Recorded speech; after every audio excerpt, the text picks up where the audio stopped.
La vidéo du jour a pour but de présenter une séance d'étirement et d'assouplissement. On cherchera donc à travers cela à faciliter la récupération ainsi qu'à gagner en souplesse. Les étirements seront uniquement statiques.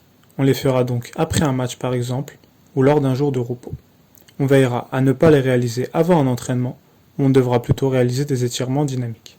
J'ai donc divisé la séance en 3 circuits de 4 exercices. On fera chaque circuit 3 à 4 fois. On prendra 1 minute de repos entre chaque tour et on devra tenir chaque exercice pendant 30 secondes. On commence donc le premier circuit avec un étirement des épaules. Cet étirement sera important pour la souplesse des épaules et par conséquent pour leur santé. Il sera de même important pour avoir une bonne posture. On pourra se pencher en avant pour gagner en amplitude et mieux étirer les épaules. On enchaîne ensuite avec le fait de toucher ses pieds en étant debout. On va ici étirer les ischio-jambiers, qui sont les muscles situés à l'arrière de la cuisse.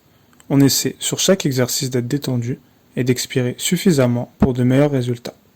On passe ensuite au troisième exercice qui consiste à descendre en squat très bas puis à garder la position. Les pieds sont bien ancrés au sol et on essaie d'écarter légèrement ses jambes vers l'extérieur. On gagnera en mobilité au niveau des hanches ainsi que des chevilles. Enfin, la quatrième position qui consiste à effectuer un pont. Les bras sont tendus, la tête est pointée vers le haut et les mains sont retournées. On veille de même à bien lever le bassin. On étire ici le haut du corps et on a de même une sollicitation du gainage. Ces 4 exercices représentent donc le premier circuit. On les enchaîne sans temps de repos. On prend ensuite 1 minute de repos et on reproduit ce circuit 3 à 4 fois. On passe ensuite au second circuit avec le premier exercice qui consiste à maintenir ses bras en l'air. Ici aussi, on tiendra chaque position pendant 30 secondes. On étirera principalement les dorsaux sur cet exercice. La seconde position sera ciblée sur les quadriceps. On se positionnera sur les genoux et on se penchera en arrière. Selon notre souplesse, on pourra aller plus ou moins loin. Le but sera de rester sur une position qu'on peut tenir tout le long du temps de travail. La troisième position détendra principalement le psoas et les adducteurs qui sont une zone clé pour le footballeur.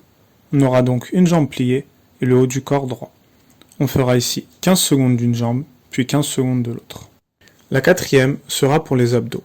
On se positionnera sur le ventre, puis on essaiera de relever son buste sans aller jusqu'à la position maximale pour ne pas mettre trop de pression sur son dos. Les jambes restent collées au sol. Ces 4 exercices représentent le deuxième circuit qui, comme le premier, était réalisé 3 à 4 fois avec 1 minute de repos entre chaque tour. On passe au troisième et dernier circuit. Pour la première position, on cherchera à écarter ses jambes jusqu'à avoir une position qu'on peut maintenir. On pourra poser ses mains au sol pour garder l'équilibre. Les adducteurs seront ciblés ici, ainsi que les ischios. Pour la deuxième, on se positionnera sur le dos, on aura une jambe allongée et on tirera l'autre au niveau de l'abdomen sans que ce soit inconfortable. On tiendra la position pendant 15 secondes sur chaque jambe. On détendra ici le bas du dos ainsi que les hanches. On pliera ensuite une jambe et on croisera la seconde dessus en poussant le genou vers l'extérieur. On étirera principalement les fessiers ainsi que le dos sur cet exercice. Enfin, la dernière position où on aura une jambe allongée et l'autre qu'on pliera sur le côté. On s'aidera de sa main opposée pour accompagner la jambe. L'autre main sera posée au sol. Comme pour les autres circuits, on prendra 1 minute de repos et on fera 3 à 4 tours au total pour compléter la séance. Cette séance d'étirement pourra donc être réalisée tous les jours. Les 3 circuits peuvent être effectués de manière indépendante, mais il sera plus complet de le réaliser ensemble. À la fin de cette vidéo, tu peux liker, commenter et partager. N'hésite pas à t'abonner et activer les notifications pour ne rien rater des vidéos qui arrivent. D'ici là, je te dis à très vite pour d'autres contenus sur l'entraînement.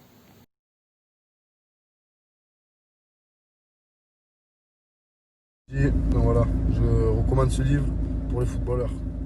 Karim Tarwat.